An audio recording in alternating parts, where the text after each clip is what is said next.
Aujourd'hui, nous allons parler de l'un des plus grands mystères de toute la Seconde Guerre mondiale, le mystère du B-17 fantôme. Un bombardier B-17 qui, un jour en 1943, a simplement atterri sur un aérodrome en Belgique. Et quand ils ont vérifié à l'intérieur, il n'y avait littéralement personne, et les parachutes étaient à leur place.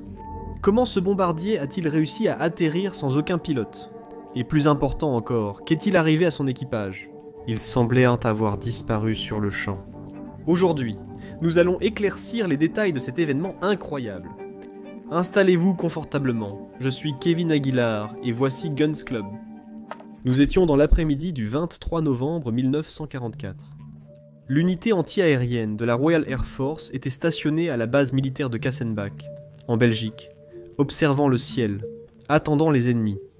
L'après-midi était plutôt calme, pas un seul coup de feu ni rien qui puisse troubler la paix des travailleurs de la base. Jusqu'à ce que, à l'horizon, les opérateurs des canons anti-aériens aperçoivent un B-17 Flying Fortress qui arrivait à toute vitesse avec son train d'atterrissage déployé. Ils ont immédiatement pensé qu'il s'agissait d'un B-17 qui avait été gravement endommagé et qui voulait atterrir d'urgence sur la piste. Ils se sont aussitôt préparés à l'accueillir. Le B-17 semblait être assez endommagé par la façon dont il volait, mais visiblement, il n'y avait pas de dommages importants. Ses moteurs étaient en parfait, et aucun ne dégageait de fumée. Le bombardier endommagé les a dépassés, et a commencé l'atterrissage d'urgence, se traînant à travers un champ adjacent à la piste. Pendant l'atterrissage, la pointe de l'aile s'est enfoncée dans le sol, ce qui a provoqué l'arrêt de l'avion avec un rebond. À 27 mètres de l'une des positions d'artillerie, une des hélices s'est déformée et s'est arrêtée, tandis que les autres continuèrent de fonctionner parfaitement. L'atterrissage a été un succès. À première vue, on pouvait dire que l'équipage devait aller bien, car les dégâts n'étaient pas trop importants. Rapidement, les soldats de la Royal Air Force, qui avaient été témoins de l'événement, coururent pour leur porter secours. Ils entourèrent l'appareil et attendirent dehors que les membres d'équipage sortent. Après 15 minutes, personne n'est sorti de l'avion. Au bout de 20 minutes, le major John B. Cripps, supérieur des hommes présents, arriva. Les hélices tournaient en toujours. 25 minutes s'étaient déjà écoulées. Et même après tout ce temps, personne n'était encore descendu de l'avion. Cripps décida d'entrer. Il passa donc par la fenêtre du mitrailleur arrière et, à l'intérieur, il commença à crier s'il y avait quelqu'un de vivant. Cripps a avoué avoir eu peur parce que l'avion était intact. Il n'aurait pas dû y avoir de mort à l'intérieur, donc c'était très étrange que personne ne sorte. Après un moment, il s'est aperçu que l'avion était complètement vide. Dans son rapport, Cripps a raconté « Je suis donc allé au poste de navigation. Le registre du bombardier était ouvert sur le bureau et ces derniers mots y étaient écrits. Mauvais drapeau.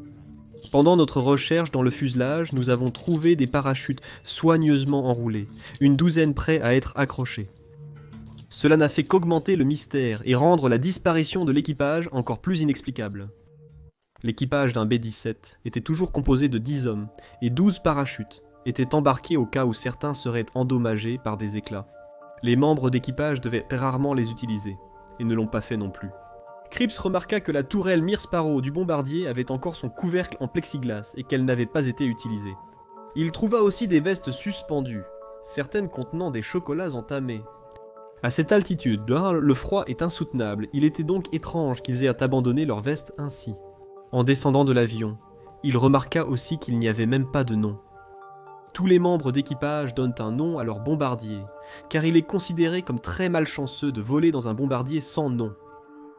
Il y avait définitivement des noms à l'intérieur, mais ils n'auraient pas pu sauter, et s'ils l'avaient vraiment fait, ils étaient très pressés, réfléchit Cripps. Rien n'avait de sens. Qu'est-il arrivé aux membres d'équipage, ou qu'ont-ils vu pour sauter sans parachute? Rapidement, la nouvelle s'est répandue, et les médias l'ont appelée l'affaire du B-17 Phantom Fortress. Le commandement de la 8e force aérienne américaine en Belgique a dépêché une équipe pour enquêter sur la situation. Ont-ils corroboré l'histoire de Cripps? Rien n'avait de sens, alors ils ont essayé de retrouver l'équipage. En vérifiant le numéro de série du bombardier, ils ont découvert que le B-17G appartenait au 91e groupe de bombardiers des États-Unis. Cette même nuit, ils ont appelé et, étonnamment, l'équipage était déjà de retour à sa base en Angleterre. L'équipage a raconté que leur objectif était des raffineries à Merseburg, en particulier la raffinerie de Leuna. Cependant, le bombardier a rencontré des problèmes juste avant d'atteindre la zone cible. Il a reçu un projectile au centre de l'appareil, provoquant un énorme éclair aveuglant. Ce projectile a mis hors service le moteur numéro 3. Un autre projectile est entré dans la soute à bombe, qui miraculeusement n'a pas explosé. Le temps était assez défavorable et une hélice était tordue. C'est pourquoi le pilote Harold R. de Bolt a mis le cap sur l'Angleterre. Mais le BX-7 n'allait évidemment pas retourner en Angleterre dans cet état, alors il a mis le cap sur Bruxelles. Le pilote, bien sûr, a ordonné à l'équipage de se débarrasser de tout le poids possible, en jetant tout ce qui n'était pas soudé à l'appareil. À ce moment-là, un autre moteur s'est arrêté, avec 2 moteurs en panne, ils planèrent pratiquement. De Bolt a ordonné à l'équipage de sauter en parachute pendant qu'il mettait le B-17 en pilote automatique. Il l'a mis en pilote automatique, et De Bolt a été le dernier à sauter de l'avion.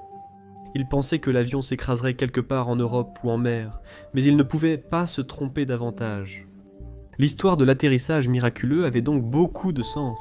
Bien que le pilote automatique ne faisait que stabiliser l'appareil, comme il avait perdu 2 moteurs, il descendait simplement petit à petit, tout en restant stable. Et au moment d'atterrir, il était parfaitement à l'horizontale. Concernant l'atterrissage, le mystère demeure sur ce qui est arrivé au train d'atterrissage. Et le plus incroyable dans tout ça, c'est qu'il a atterri précisément sur une base militaire alliée, et pas n'importe où en Europe. C'est quelque chose d'extrêmement improbable, et c'est la seule fois dans l'histoire qu'un événement similaire a été signalé. Cependant, il y avait des éléments dans l'histoire de The Vault qui n'avaient aucun sens. Tout d'abord, les parachutes étaient intacts, inutilisés dans leur compartiment. Tu pourrais penser qu'ils en avaient beaucoup de rechange, mais en réalité, ils en avaient exactement 10 de rechange, juste assez pour qu'il en reste 12 au total. C'était très étrange. Pourquoi aurait-il autant de parachutes de rechange? Et ce nombre exact. Les témoins de la Royal Air Force ont assuré que l'appareil était intact, il semblait voler bizarrement. Mais tous ces moteurs fonctionnaient bien. Alors, cela veut-il dire que si l'histoire de The Vault est vraie, les moteurs ont mystérieusement repris vie pendant la chute, malgré les dégâts causés par le feu et la mitraille? Il s'est passé quelque chose d'étrange dans ce B-17G, et avec son équipage, quelque chose d'aussi étrange que les membres de l'équipage ont simplement décidé de garder pour eux. Malheureusement, les enquêteurs avaient très peu d'intérêt à aller au fond des choses. Ils étaient en guerre et voulaient seulement connaître la localisation de l'équipage. C'est pourquoi l'affaire a été classée avec l'histoire du pilote de Bolt. Cette histoire reste un mystère que les membres d'équipage du BX-7 Gauche Fortress ont emporté dans leur tombe. Et, malheureusement, nous n'arriverons jamais au fond de ce mystère. Si cette vidéo t'a plu, tu aimerais probablement connaître les derniers instants du Chinook 292. Merci pour cette vidéo, à la prochaine. Au revoir.